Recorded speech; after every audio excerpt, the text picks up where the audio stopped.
बांग्लादेश के प्रधानमंत्री शेख हसीना ने इस्तीफा दे दिया है और अब वो पूर्व पीएम हो गई है। इस्तीफे के बाद उन्होंने देश भी छोड़ दिया। अपना देश छोड़कर वो कहां जा सकती हैं? ऐसे देशों के नामों की सूची में पहले नंबर पर नाम था भारत का।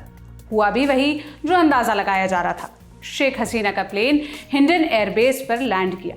एयरफोर्स का ये एयरबेस उत्तर प्रदेश के गाजियाबाद में स्थित है। यानी शेख हसीना भारत आई हैं। मगर क्या शेख हसीना को भारत शरण देगा? इस सवाल का जवाब अभी मिलना बाकी है। मुमकिन ये भी है कि वो भारत में कुछ देर रुककर फिर किसी और देश के लिए रवाना हो जाए।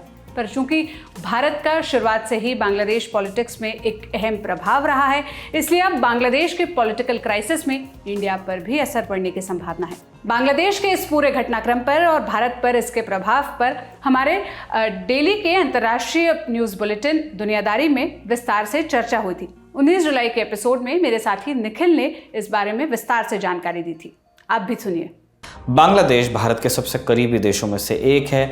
4000 किलोमीटर से अधिक लंबी ज़मीनी सीमा इसकी हमसे लगती है और 1947 से पहले ये हिंदुस्तान का ही हिस्सा हुआ करता था। विभाजन के बाद ईस्ट पाकिस्तान बनाई, पाकिस्तान ने ज़्यादती की तो आज़ादी का आंदोलन शुरू हुआ और तब पाकिस्तान ने बांग्लादेश को कुचलने की कोशिश की, नरसंहार हुआ। भारत ने इसका विरोध किया, मुक्ति वाहिनी की मदद की। दिसंबर 1971 में पाकिस्तान ने भारत पर हमला कर दिया और जंग में पाकिस्तान की करारी हार हुई, उसे सरेंडर करना पड़ा। इस तरह बांग्लादेश आज़ाद हुआ। आवामी लीग के शेख मुजीबुर रहमान पहले राष्ट्रपति बने बांग्लादेश के। उनकी भारत से अच्छी दोस्ती थी। उनके समय में भारत बांग्लादेश संबंध मजबूत हुए, मगर ये लंबे समय तक नहीं चल पाया। अगस्त 1975 में फ़ौज के एक गुट ने शेख मुजीब और उनके परिवार के अधिकतर लोगों की हत्या कर दी। बस 2 लोग बचे, शेख मुजीब की 2 बेटियां, शेख हसीना और शेख रेहाना। दोनों उस वक्त विदेश में थीं। उनके बांग्लादेश लौटने पर रोक लगा दी गई। 1981 तक शेख हसीना हिंदुस्तान में निर्वसन में रही। 1981 में लौटने की इजाज़त मिली तो फिर उन्होंने आवामी लीग की कमान संभाली। हसीना 1996 में पहली बार प्रधानमंत्री बनी और पहला कार्यकाल 2001 तक चला। 2009 में दूसरी बार सत्ता में आई। तब से वो कुर्सी पर बनी हुई हैं और उनके कार्यकाल में भारत और बांग्लादेश के रिश्ते बेहतर हुए। 2015 में लैंड बॉर्डर एग्रीमेंट के तहत ज़मीन विवाद सुलझाया गया। जो एन्क्लेव्स थे उनका मुद्दा हल हुआ। नदियों के पानी को लेकर समझौते हुए और हो रहे हैं। तीस्ता जल विवाद को लेकर संशय वैसे बना हुआ है, क्योंकि तीस्ता पर चीन की भी नज़र है। वेस्ट बंगाल की अपनी वहाँ पे चिंताएं हैं जिनका ध्यान रखा जाना चाहिए। इसी बरस शेख हसीना 21 जून को राजकीय दौरे पर हिंदुस्तान भी आई थी। वहाँ भी तीस्ता पर बात नहीं बन पाई। फिर वो 8 जुलाई को चीन गई। चर्चा थी कि चीन तीस्ता का डेवलपमेंट प्लान अपने हाथ में ले सकता है, मगर हसीना के दौरे पर इसमें कोई सहमति बनी नहीं। लौटने के बाद उन्होंने कहा कि चीन तीस्ता प्रोजेक्ट में हाथ लगाने को तैयार है, मगर मैं चाहती हूँ कि ये काम भारत करे। जानकारों ने कहा कि शेख हसीना के इस बयान से भारत की कई चिंताएं दूर हुई। ये दोनों देशों के संबंधों को और आगे ले जाएगा। जिस समय शेख हसीना भारत सरकार के साथ रिश्तों को बढ़ावा दे रही हैं, उसी समय बांग्लादेश में एंटी इंडिया कैंपेन भी जोर पकड़ रहा है। बांग्लादेश नेशनलिस्ट पार्टी BNP और जमात इस्लामी जैसी विपक्षी पार्टियां भारतीय प्रोडक्ट्स का बहिष्कार करने की मुहिम चला रही हैं। उनका आरोप है कि शेख हसीना चुनावों में फर्जीवाड़ा करवाती हैं, विरोधियों को जेल में भेजकर परेशान करती हैं और उनकी सरकार तानाशाही रवैये पर चल रही है। इसमें भारत उनकी मदद कर रहा है, ऐसा एंटी इंडिया कैंपेन चलाने वाले लोगों का तर्क है। जैसे जैसे आरक्षण विरोधी प्रोटेस्ट बढ़ रहा है बांग्लादेश में और एंटी इंडिया गुट उसमें शामिल हो रहे हैं, वैसे वैसे हिंदुस्तान की चिंताएं भी बढ़ रही हैं। जानकार मानते हैं कि इसे बांग्लादेश का इंटरनल मैटर बताकर खारिज नहीं किया जा सकता। भारत के 5 राज्यों की सीमा बांग्लादेश से लगती है: असम, पश्चिम बंगाल, मिजोरम, मेघालय और त्रिपुरा। मीडिया रिपोर्ट्स के मुताबिक बांग्लादेश में हिंसा के बीच 300 से ज़्यादा छात्र मेघालय बॉर्डर के जरिए भारत में दाखिल हुए। इनमें नेपाल और भूटान के भी छात्र हैं। इसके अलावा 4 टूरिस्ट भी भारत पहुंचे हैं। हिंसा बढ़ने की स्थिति में बॉर्डर पर हलचल बढ़ सकती है। हमने इंडिया फाउंडेशन की सदस्य और पूर्वोत्तर मामलों की जानकार रामी एन देसाई से पूछा कि बांग्लादेश में हो रही हिंसा का भारत से क्या ताल्लुक है और भारत को चिंता करने की ज़रूरत क्या है। क्या इसका असर भारत बांग्लादेश सीमा पर भी दिख सकता है? पहले क्या है कि जितना इलीगल इमिग्रेशन हुआ है हमें आसाम में हमने देखा है, त्रिपुरा में हमने देखा है। पोरस बॉर्डर्स हमारे अभी भी हैं। ये बॉर्डर्स ब्लॉक नहीं करे जा सकते हैं। ये थिकली ये है फॉरेस्टेड है, हिल एरियाज हैं, डिफिकल्ट टेरेन है। अगर ये गवर्नमेंट चले जाए इसी सेंटिमेंट पे कि जो हम देख रहे हैं अब उछाला जा रहा है एंटी इंडिया सेंटिमेंट, तो आपके लिए फ्यूचर पिक्चर बड़ा क्लियर है कि वो एंटी इंडिया सेंटिमेंट जो अगली गवर्नमेंट आएगी वो उसको मैनिपुलेट करने की कोशिश करेगी, और वो हमारे लिए एक बहुत बहुत ही बड़ा सिक्योरिटी इशू बन सकता है। आउटसाइडर इन्फ्लुएंस हमने देखा है, ट्राइंग टू ओवरटर्न गवर्नमेंट, हमने देखा है कि काफ़ी जो लीन करते हैं मोर रैडिकल आइडियोलॉजी की तरफ, वो शेख हसीना गवर्नमेंट को नहीं चाहते हैं कि वो और एक्सटेंड हो।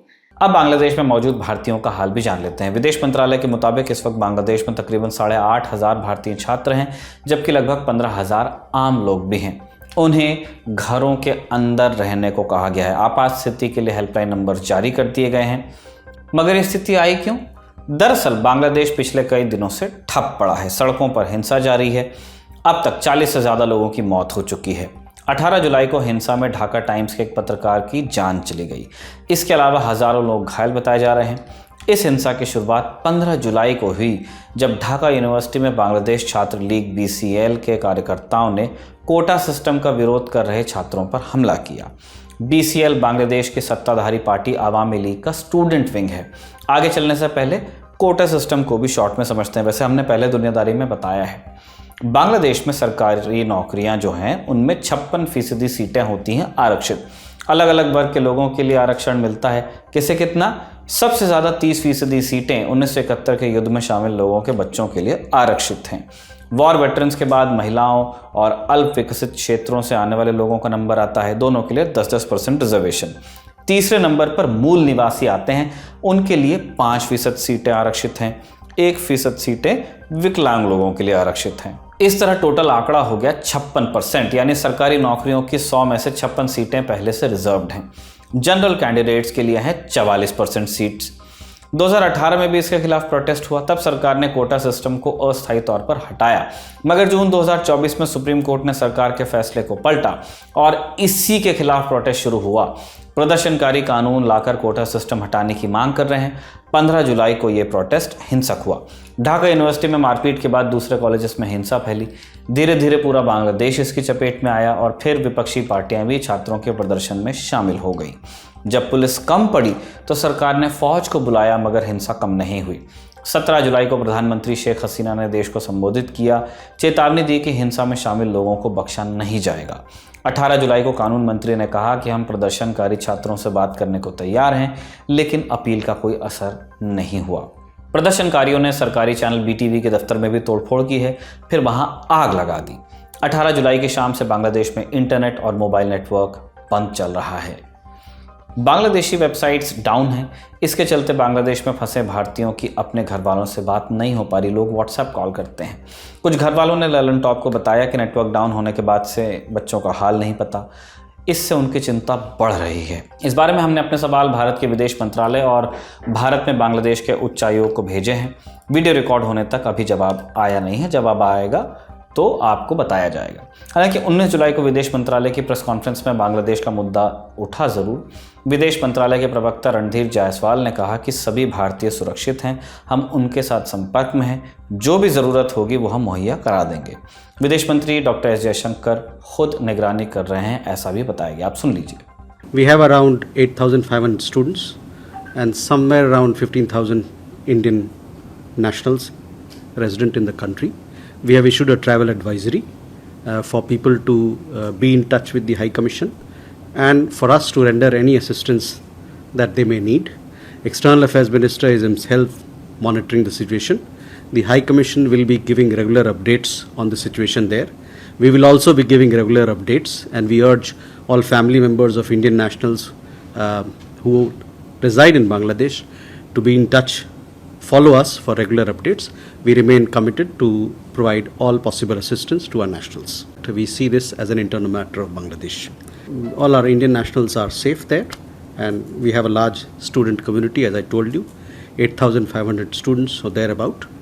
Many of them pursue medical education also in that country.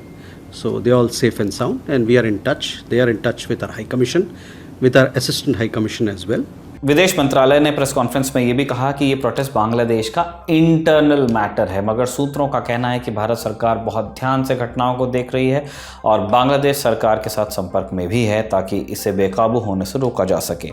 Bangladesh में राजनीतिक हिंसा और तख्तापलट का बड़ा लंबा इतिहास है, जिसके बारे में हम बताते रहे हैं आपको। 1970 और 80 के दशक में सरकारें कपड़ों की तरह बदली हैं बांग्लादेश ने। 1990 का दशक थोड़ा शांतिपूर्ण रहा। अगला संकट 2006 में आया। 2 बरसों तक इमरजेंसी रही और केयर टेकर सरकार ने मुल्क चलाया। फिर शेख हसीना चुनाव जीतकर 2009 में प्रधानमंत्री बनी। तब से हालात शांतिपूर्ण है। हालांकि जमात-ए इस्लामी JI जैसे गुटों का दखल बना रहा है और इसे प्रो पाकिस्तान गुट माना जाता है। उसने बांग्लादेश की आज़ादी का विरोध किया था। उसके कई नेताओं पर युद्ध अपराध के इल्ज़ाम भी थे। कईयों को मौत की सज़ा भी हुई। हालांकि पार्टी बनी रही और उसका चाल चरित्र भी जैसा था मोर और लेस वैसा ही है। हिंसा और कट्टर इस्लामी सोच उसकी जड़ में थी, आज भी है। आखिरकार 2013 में बांग्लादेश की एक अदालत ने जमात इस्लामी को अवैध घोषित किया। नेशनल इलेक्शन से लड़ने से रोका भी। नवंबर 2023 में सुप्रीम कोर्ट ने प्रतिबंध हटाने से इनकार कर दिया। इलेक्शन से डिस्क्वालीफाई होने के बावजूद जमात का प्रभाव लेकिन कम नहीं हुआ है। वो विपक्षी पार्टियों को लोग देते हैं। जमात का छात्र संगठन इस्लामी छात्र शिविर काफ़ी ताकतवर है। हाल के प्रोटेस्ट में वे भी शामिल हो गए हैं। आरोप है कि उन्होंने छात्रों के आंदोलन को हाईजैक कर लिया है और वो शांतिपूर्ण प्रोटेस्ट को हिंसा की तरफ ले गए हैं। इसलिए बातचीत की पहल और अदालत में सुनवाई का भरोसा देने के बावजूद हिंसा नहीं थम रही है। हमने एक्सपर्ट्स से पूछा कि आरक्षण विरोधी प्रोटेस्ट में जमात की मौजूदगी को कैसे देखा जाना चाहिए। देखिए, ये एक भयंकर स्थिति हो गया। ये जो मूवमेंट है इसका 2 मुद्दा है, 2 बिंदु है। एक है रिजर्वेशन, आरक्षण, और उसमें 35% जो कोर्ट का वर्डिक्ट, और उसमें क्या हुआ, वहां जॉबलेसनेस है, नौकरी का समस्या। इससे ग्लोबल फिनोमेनन, पूरा दुनिया में प्रॉब्लम चल रहा है, हमारे देश में भी है। तो IIT से पास करके इंजीनियर को भी ठीक से नौकरी नहीं मिलता है। इंडिया टुडे का कवर स्टोरी पे पढ़ रहा था। तो अभी हर जगह, बांग्लादेश में भी जॉबलेसनेस है, इट्स ए ग्लोबल फेनोमेनन। तो ये स्थिति में जो छात्र लीग, ये आवामी लीग का स्टूडेंट ऑर्गेनाइजेशन है, तो मूवमेंट स्टार्टेड फ्रॉम दैट। तो वो बातचीत करके, चर्चा करके उसका रिजॉल्व करना आसान होता। लेकिन जमात जो फंडामेंटलिस्ट फोर्स है, जो इस्लामिक फंडामेंटलिस्ट फोर्स और जो BNP को सपोर्ट करते हैं, वो इस मौका का फायदा उठाया। और जो स्टूडेंट मूवमेंट था वो स्टूडेंट मूवमेंट ही नहीं रहा, उसमें एजेंट प्रोवोकेटर, जैसे इंटेलिजेंस में कहा जाता है, Jamaat has become the agent provocateur of the movement. और वो BNP बैकग्राउंड में है, जमात के जो वर्कर्स हैं, जमात का, और इतना वायलेंस छात्र लीग जो बच्चे हैं वो करने के लिए उनका ये हिम्मत नहीं आई। नेचर ऑफ मूवमेंट देख के ही पता चल रहा है। इसके पहले भी बांग्लादेश में बार बार जमात का हुआ है, और जमात ने ये डिस्टेबिलाइज करते हैं इसको, मूवमेंट को, रिजर्वेशन से एंटी हसीना और एंटी हसीना से एंटी इंडिया।